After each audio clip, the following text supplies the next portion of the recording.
Salut les amis de eSport TV, merci encore gars de la confiance renouvelée, merci de des likes, merci de des abonnés. Merci également de baisser les commentaires, un plaisir renouvelé chaque fois de partager des informations.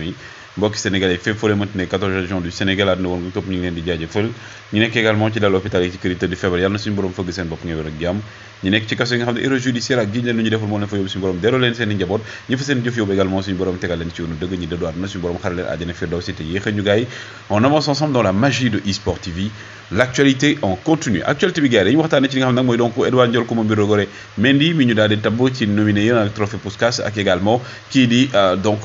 Cheikhou Kouyaté mi nga xam ne mi ngi dem ci foofu ci Nottingham Forest ak Sadio Mané bi nga xam ne aujourd'hui également on parle de lui par rapport ak 6e place am bi mu jël mais d'abord ki nga xam ne nag mooy waa Lyon ak Lorient match bi dañ koy reporté parce que waa Lyon dañu woon terrain moom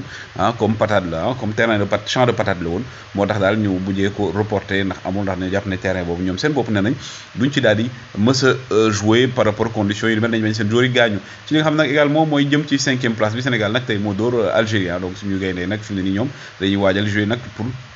jël seen 5e place grand bi nga xam ne nag Angola moo leen éliminé woon ci quart de finale yi donc les poulains de Parfait Adjouvon ak Aly Ngouille Niang donc nekk si ay jéego yoo xam ne aussi on espère que la prochaine sera la bonne pendant ce temps officiellement ki nga xam ne nag mooy donc Yaya Touré moom lañ tabb mu nekk ca Tottenham entraîneur yu U16 yi foofu noonu nekk loo xam ne nag jéego bu mag la par rapport ak moom mi nga xam ne dafay débuter jeune carrière d'entraîneur am moom mii di Cheikhou plutôt di Yaya Touré ki ngeen gis nii nag également image yi plutôt ngeen gis ni mooy Kevin Strootman di joueur bu Marseille nga xam ne nag moom dafa jot ay menaces ay wax yu ñaaw kàddu yu ñaaw yoo xam ne yenn ci supporters yi ñoom ñoo ko jël di ko wax nekk loo xam nag ñëpp a ngi koy naqarlu bu mu daal di koy jël moom si wax moom moo ko daal di publier nii pour wax ne actuellement gars yi dañ koy menacé di ko wax lu nekk pour mu daal di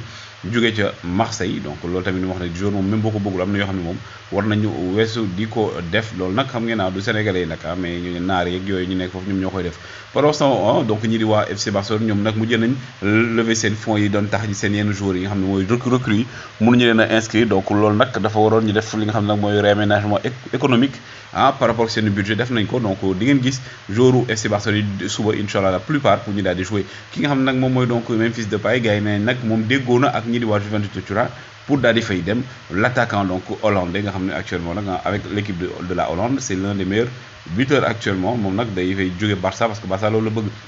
programme Bundesliga bi mi ngi nii donc ñiy laajte donc ñii di donc Bayern Munich bu Sadio Mané dimanche 14 août la ñuy jouer donc gis ngeen ko match yi nag tey lay tàmbali gis ngeen par exemple Borussia Dortmund tey la war a jouer donc Bayer Leverkusen aussi suba lay jouer Hoffenheim aussi ñoom ñëpp plutôt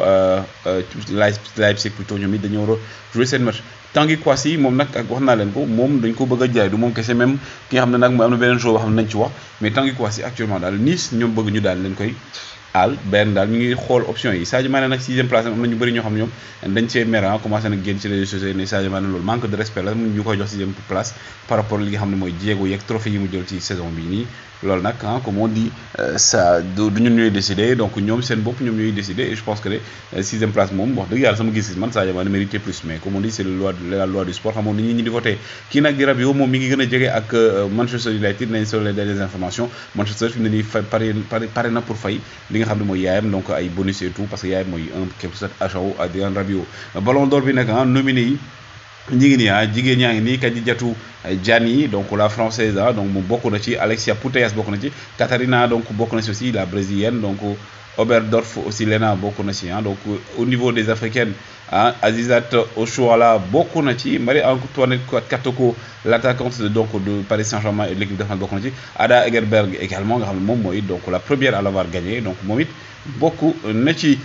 ci wàllum nag li nga xam ne mooy donc trophée Copa bi jeune joueurs yi donc ñi gis ne Nuno Mendes bokk na ci Jamal Musiala bokk na ci kii également donc du Bukayo Saka bokk na ci Camavinga entre autres aussi bokk na ci Garviol donc le joueur de Leipzig défense bokk na ci Florian donc ñoom ñëpp nekk joueurs yoo xam ne nominé nañ leen donc Ademi yi ngeen gis ko ni Bellingham Camavinga wax naan Gravenberch également ak Gavi waa Barça waa Dortmund donc ak waa Bayern de Munich représenté donc presque club yëpp yi nga xam ne yu mag yi joué nañ ci gis nañ leen ne bokk nañ ci donc joueur Manchester plutôt joueur Liverpool yi nga xam ne bokk nañ ci demi-finale ak finale Ligue des Champions lañ ci gisul gardien yi nag mi ngi nii Edouard Ndiol Coumba Birogoré Mendy bokk na ci Manuel Neuer Jan Oblak Kevin Trapp Hugo Lloris nekk ci nga xam ne mooy 10 nominés yi jàpp na ñoom ñooy bokk finalistes yi donc Yacine Bounou bu Maroc mi ngi si Thibaut Courtois favori Mike Maignan Ederson aussi bokk nañ ci favori ak Alisson Becker le gardien brésilien les deux brésiliens donc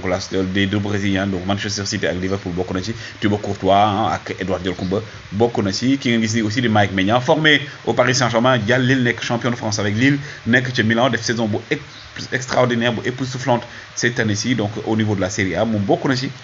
nga xam ne tabb nañ leen mais Edouard Diolkoumba Mirto Goré Mendy aussi donc le champion d'Afrique bi nga xam ne moom moo tax Sénégal gagné finale Coupe d'Afrique ak penalty bu mu daal di génnee ci série tir au but moom nag bokk na ci nominé yi même bu fekkee ne donc du ko jël en tout cas aujourd'hui fierté la ngay gis joueur sénégalais notamment gardien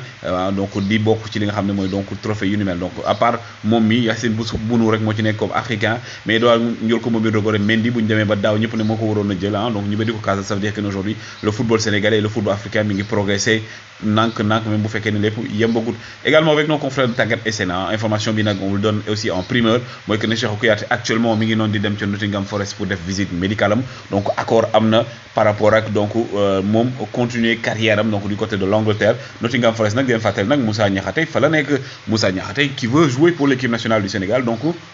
Cheikhou Kouyaté bu fa demee est-ce que défenseur lay jouer est-ce que milieu récupérateur lay jouer on ne sait pas mais en tout cas loolu noonu dina gën a faciliter intégration ki nga xam ne mooy Moussa Niakhaté du côté donc de l'équipe nationale du Sénégal Cheikhou Kouyaté qui a décidé après bien entendu donc la fin de son contrat avec ñi nga xam ne mooy donc ñooñu di Crystal Palace dem foofu noonu donc on lui souhaite bonne chance dès que c'est officiel gars yi dinañ la ko wax mais ce qui est sûr mooy que actuellement yema ñuy wax ni moom mi ngi dem te Nottingham Forest pour def visite médicale am les gars c'était les informations donc qu'on voulait vous donner toujours un plaisir de vous servir lan ngeen xalaat ci nomination yi nga xam ne nag mooy donc Edouard Diolkoumba Mirto Goré Mendy Sadio Mané la ñu wax ci moom ak Cheikhou Kouyaté aussi du côté de Nottingham Forest pour vous est-ce que c'est un très bon choix on avance ensemble dans la magie des sportifs yi jaa ngeen jëf